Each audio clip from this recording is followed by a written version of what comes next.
Сәлеметсіздер ме? Софт сұхбаттың кезекті шығарылымы. Бүгін қонақта химия пәні мұғалімі, педагог зерттеуші Гүлнара Башынқызы. Гүлнара апай, қош келдіңіз. Қалайсыз? Біздің кабинеттеміз, бүгін софт сұхбатқа келісім бергеніңізге, изи деп келісім бергеніңізге сізге көп алғыс. Себебі білесіз, мен дайындамаймын, алдын ала айтпаймын, келемін де өзімнің штативімді алып келемін де сізге мұғалімдерге сұхбат түсіремін деп айтамын. Енді изи дедім. Сіз осы қазір жасөспірімдер қолданып жүрген, жастар қолданып жүрген тілді білесіз бе? Изи не мағынаны біледі? Айтып көрейік. Изи деп келістіңіз. Жақсы деген шығар?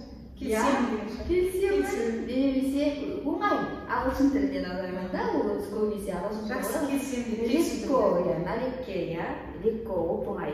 Қазір бірнеше сөз сұрайыншы, бір-екеуін сұрайын, жақсы. Хайп деген не? Хайп деген жастардың арасында болып жатқан нәрсе, ол хайп бір нәрсені жарнамалау деп ойлаймын. Яғни бір шу туғызу, бір нәрсенің жанына шу туғызу. Жақсы, осымен тоқтайық. Мен тек ол сұрақтарды қоймадым. Сіздің еңбек өтіліңіз, еңбек тәжірибеңіз мол екенін білемін. Сол уақытта, мысалға сіз бірінші сауалым, қалай өзгерді оқыту тәжірибеңіз? Бұрынғы оқушы мен қазіргі оқушының арасында айырмашылық көп екенін өзіміз білеміз, айтып та жүрміз. Осы тұста сіздің оқыту тәжірибеңіз қалай өзгерді? Бұрын енді менің оқу стажым, еңбек стажым 30 жылдың үстінде болғандықтан, бұрынғы балаларға біз кітаппен тапсырма беріп, интерактивті тақта болған жоқ, ол кезде тақтамен, бормен ғана жұмыс жасадық. Енді ол кездің де өзінің жетістігі болды. Бірақ қазір техниканың дамуына байланысты шындығында келгенде балалар көбінесе ойлау жүйесі тұрақсыздау. Сосын бір нәрсені ұзақ тыңдай алмайды. Бұларға қазіргі TikTok сияқты болып сабақ бітеді. Нақты не бар? Міне соны тек балаға тек бір 5 минут, 3 минут, 5 минуттың ішінде түсіндірсем ғана соны ұғып қалу мүмкін. Ал біздің айтып отырған мана тақтамен, бормен жазып айтқанымыз олар тоқтап қалады оған. Оларға бала оған дағдыланбаған, зейінді шоғырланбаған оған. Олар тек кішкентай моментті қағып қалады бұларға. Қызық или тәжірибе көрсетесің, сонан бір нәрсені ұғып қалады. Жану дегеніміз мынау екен, оны сөндіру деген түсіне жаңа ауа жібермейтін қақпақты жабу керек екен деген сияқты бала сондай тез нәрсені ұғады. Қазіргі балаларға көп сөзден гөрі тек химияда іспен көрсетіп, лабораторияда тәжірибемен ғана көрсетеміз. Болмаған жағдайда виртуальды түрде интернеттен көрсетеміз. Сосын ойын түрінде өткізген жақсы, балаларға сол көбінесе ұнайды. Рахмет жауабыңызға. Сіз өзіңіз жаңа айтып кеттіңіз, бор мен тақтаның заманы кетті, бірақ ол кездің өзінің жетістігі бар. Біз де сол заманнан шықтық қой, мысалға. Енді қараңыз, сіз айттыңыз технологияның, цифрлық технологияның, мысалға сізден тақта бар кабинетіңізде көріп тұрмын, компьютер қолданасыз, басқа қандай технологияларды қолданасыз сабақта? Яғни цифрлық технология дегенде енді сотка немесе жаңағы қахот, жаңағы сабақта сондай балалар сондай қызығады да, себебі балалар топқа бөліп тапсырмасын беріп, балалардың барлығының қолында не бар ма, жаңағы ұялы телефон бар ма? Ол сол ұялы телефонды бос уақытқа кетірмеу үшін сабақта алаңдамас үшін тапсырма бәрінің алдына барып тұр, сол тапсырманы қай топ тез орындайды, сол бағаны шығады, уже сол топқа жаңағы көтермелеу бағасын қойып, сол арқылы баланы қызықтырып отырады. Мына бір химик, жас бала республикаға танымал болып жүр ғой, TikTok түсіріп, химиялық элементтер бойынша.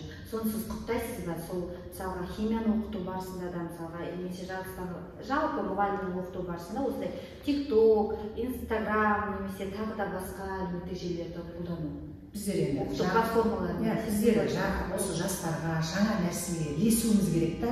Оны жақтасаң да, жақтамасаң да, біз космос заманында өмір сүріп отырмыз. Біз алға жылжуымыз керек. Біз қалып қойсақ қазір мына балалардан біз қалып қоямыз бәріне. Сондықтан шаман келгенше бір нәрсе болып жатса, жаңалық болып жатса, соны бірге солардан үйренуге, даже біздер қазір жастардан көп нәрсені үйренеміз. Мен қолдаймын бұл баланы. Себебі қандай жолмен болмасын, біздің қазіргі балалар, Z балалар деймін, оларға біз олардың ойын біз басқаша оларға басқаша подход табуымыз керек, оларға басқаша көңілін табуымыз керек. Бұрынғыдай зекіп ұрсуға я болмаса олар өте әлсіз, олар сезімтал, бір нәрсені тез қабылдауға. Әрине олар TikTok қазір балалардың арасында жиі тараған, оны балалар жақсы қабылдайды да, оны жақсы түсінуге мүмкіндік береді деп ойлаймын. Әрине, рахмет жауабыңызға. Енді менің бала кезімде, оқушы кезімде химия қиын, ашылдым мен деп айтатын едім. Сол шын ба? Қиын ба? Химия қиын деп бізге де айтқан. Бірақ мен өзім сабақ берген маған Төлеген деген ағайын болып, одан кейін Әлия, мен сол апайлар мүмкін бізге соның қиындығын білдірмеген шығар деп ойлаймын да. Әрине балаға сен оны қиын жағынан берсең, ол бала қызықпайды. Не болғанда, оны бірінші тәжірибемен қызықтырамыз, екінші сөйтіп барып, баланың қызығушылығын оятып барып, 7 сыныпта да өткенде көрдіңіз ғой, ең бірінші бастағанда осы тәжірибе жоқ болса да басқа мектептерде сұрап әкеліп, әйтеуір балаға бір нәрсе көріп, жану деген не деген сияқты, жану үшін не керек, оттек керек деген сияқты, баланың мына оқығаннан көріп, айтқаннан көріп, бір рет көзбен көрген оның есінде қалады да.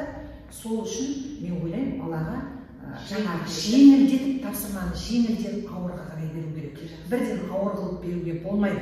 Бала өзінің несін түсіну керек та, мен осы тапсырманы орындайын деп барып, ол қиынға қарай өтеді. Егер ол жеңілді орындай алмаса, оған бірден ауыр берсе, ол жауапсыз, ол күшін етпейді оған.